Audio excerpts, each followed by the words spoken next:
Brodes Media. The Birds are 2-0, baby. That's the most important stat, and that's the most important takeaway from this effort. If you are upset and if you are bitching and complaining and you hate it, God bless your soul. You came to the wrong show because that's not what I'm about to do.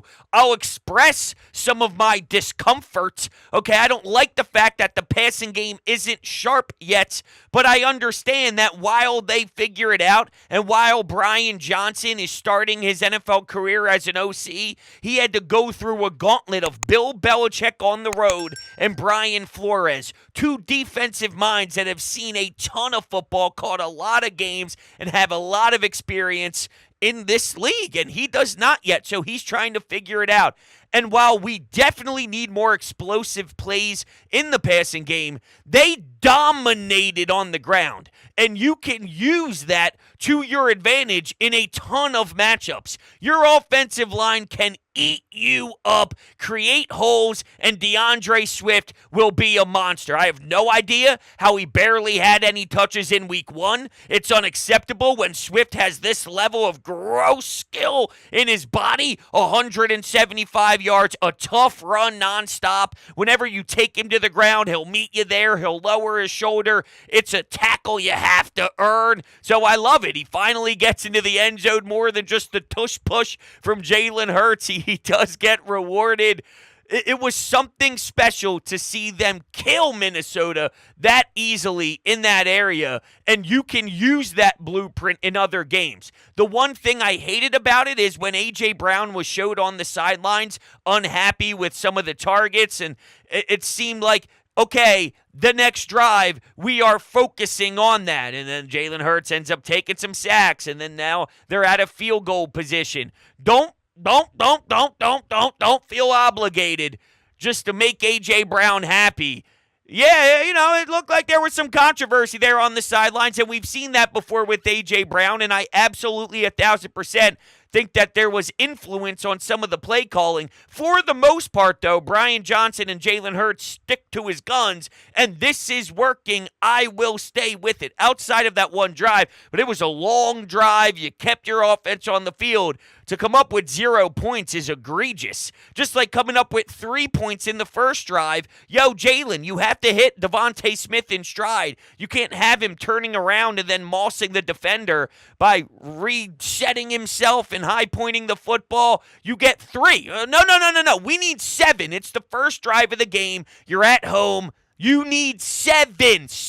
Make this team play from behind, because as you saw, they'll turn the ball over. That was one of the sloppiest first halves I can remember. The ball was flying everywhere. Now, credit to, guys like Josh Sweat who get to the quarterback to start the third quarter. Jordan Davis is being a force. Seriously, nobody thought that he'd be incorporating this level of monster already. Not me. Not this. This is, he might have a different gear than I anticipated, and I thought a lot of this kid. I thought very highly of him eating up space and doing some things that are not necessarily sexy but important and valuable. Now he's doing the sexy stuff too, which is great, but Sweat and Jalen Carter's name, I love hearing it, man. I do. I love hearing it, and I love seeing it. And, look, Edmonds on the Justin Jefferson play, he made it happen when there was the touchback that occurred. Massive. You end up landing a 61-yard field goal right before the half. Good for you, Jake Elliott. Yeah, look, they ran the ball and then used the timeouts, and you don't really envision it that way. You normally would see in your head when you're thinking about the possibility of snagging some points before half, you air it out, you let your receiver make plays, you put the ball in your playmaker's hands. Someone like Dallas Goedert, who was unfortunate and didn't have much say in game 1, maybe there'd be something in game 2. Not really the case. It was the Devontae Smith show along with DeAndre Swift. Both of those two were dogs and magnificent. Jalen Hurts, he's not seeing the field right currently. It looked better towards the second half of the game. You get screwed on a horrible non-defensive pass interference call. The A.J. Brown connection should have been a touchdown. Penny had a flag on the play prior, which resulted in a touchdown that they called back. So they did get unlucky, and as much as I'm ripping them apart for maybe steering away from what was working for that one drive before they had to punt the ball back to the Vikings, in theory, the play did work. There were 2 plays that worked. It's just you shot yourself in the foot and then you got hosed by the referee. So it did end up panning out, technically speaking, but you got to find a way in game to fight through those flags and to not have flags, Penny. We've been screaming for you and wondering why you were on the not dressed and you weren't activated. I don't know. Is there a sign? Is there a reason why? Swift is a force, though, man. Keep feeding that kid the rock and let him run around that field as much as he wants to, because he can do some scary things. And you could see the difference. No disrespect to Miles Sanders, but there was times I thought he planted his foot and went upfield and had a different direction, a different step in his game, that we didn't see that same level of hard running from Miles Sanders. That was an element that was missing from his game, and you see it in Swift. So, you had a lot of injuries that you were dealing with. Morrow is in the game. The guy just got cut. Edmonds played a bigger role. The reason I bring this up, it's supposed to be like that with Josh Jobe. I thought I'd have a little more high praise after the game for Josh Jobe, but he did make a couple of mistakes wide open in the end zone, on the left side of the end zone. That was horrible. And who else was it? Was it Addison's touchdown? I know Hawkinson found the end zone a couple times. They utilized the middle of the field, which was not surprising whatsoever. You have a lot of question marks and a lot of inexperienced defenders out there. It was going to be about the defensive line, and can they cause a lot of trouble? Will they force turnovers?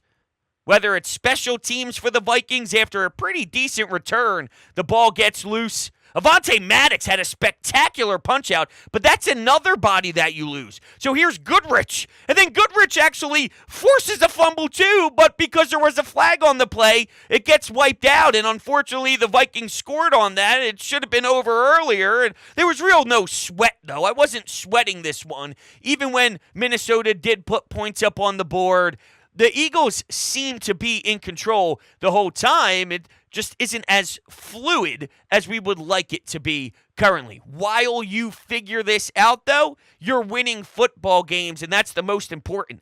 The Minnesota Vikings were 0-1 going on the road in this environment. You don't think that the mentality, knowing that starting 0-2 is a disaster, is in play? Of course it is. And they got mollywopped. They got annihilated defensively. So good for you, Brian Johnson and the Philadelphia Eagles, for committing to something that was dominant and letting it roll. Yeah, you know what? Our passing game does need help, and we do need to work on it, and we have to be better. Jalen Hurts throwing into double coverage is a mess. He's not feeling it out the right way, passing the ball, and I even think when he keeps it, he's having some confusion. Now, maybe a part of this is he has to readjust. Last year, you have an MVP season. There's a lot of greatness between Nick Sirianni and Shane Steichen. Other teams have a whole offseason to look at the film and to see certain tendencies, and on top of that, the Eagles know it, so they want to dial in something new and change it just a little bit, add some tweaks, and now something's off. You need to recalibrate, and it takes time to do that.